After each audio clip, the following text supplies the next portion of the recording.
মুক্তিযোদ্ধা নামধারী জিয়া রহমান পোস্টারের পাশে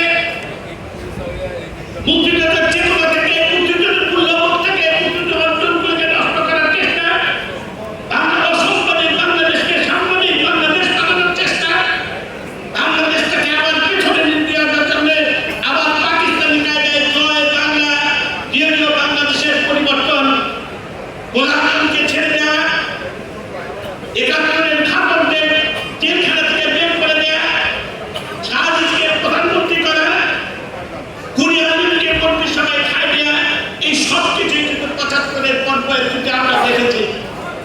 আমাদের নেতৃত্বটা একটা হতাশা ছিল, আমরা হতাশায় ভুগছিলাম, আমরা সত্য দেখা ভুলে গিয়েছিলাম। আমাদের প্রিয় নেত্রী জননেত্রী শেখ হাসিনা ৭ই মে ১৯৮১ সালে বাংলাদেশে ফিরে আসে, আমাদের স্বপ্ন দেখা আমরা আবার শুরু করলাম। ভুলে গিয়েছিলাম স্বপ্ন দেখা, আবার নতুন করে স্বপ্ন দেখা শুরু করেছি। এই ২ বছর মুক্তিযুদ্ধের বিরোধী শক্তি জিয়া এরশাদ খালেদা জিয়া এই ২ বছর ৭৫ করে রাষ্ট্রীয় ক্ষমতায় আমাদের প্রিয় নেত্রী জননেত্রী শেখ হাসিনা এই ঝড়-ঝঞ্ঝার মধ্যে নিজেও কাঁদলেন, সমস্ত প্রকৃতিও কাঁদল।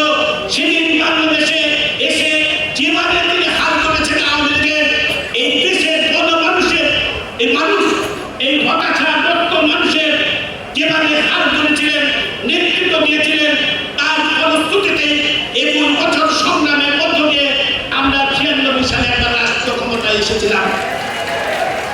এটাই সত্য, এটাই বাস্তব। অনেক ২ বছরের মধ্যে আমার প্রিয় নেত্রীকে হত্যা করার বারবার চেষ্টা করা হয়েছে। ৯৬ সালে রাষ্ট্রীয় ক্ষমতা আসার পর আমাদের স্বপ্ন পূরণের দিকে আমাদের যাত্রা শুরু হয়েছিল।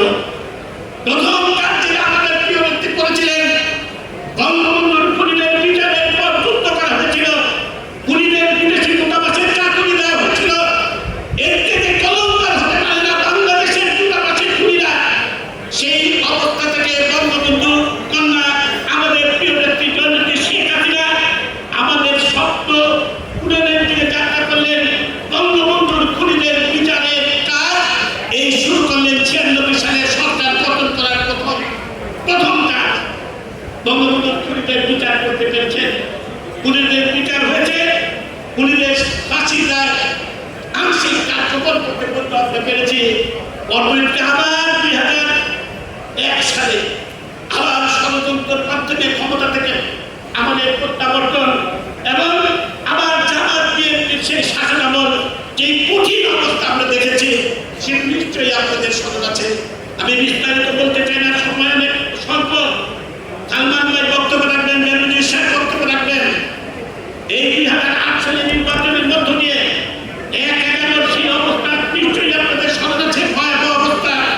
সেই বঙ্গবন্ধুর হত্যাকাণ্ডের পরে যেভাবে আমরা দেখেছি নবুসুর নেতৃবৃন্দকে আত্মসমর্পণ করতে, সেই ১১/১১ মধ্যে পরেও আমরা দেখেছি আওয়ামী লীগের নেতৃত্বকে এই তথাকথিত তত্ত্বাবধায়ক সরকারের কাছে আত্মসমর্পণ করতে। আজকে তারপর ২০০৮ সালে নির্বাচনের মধ্য দিয়ে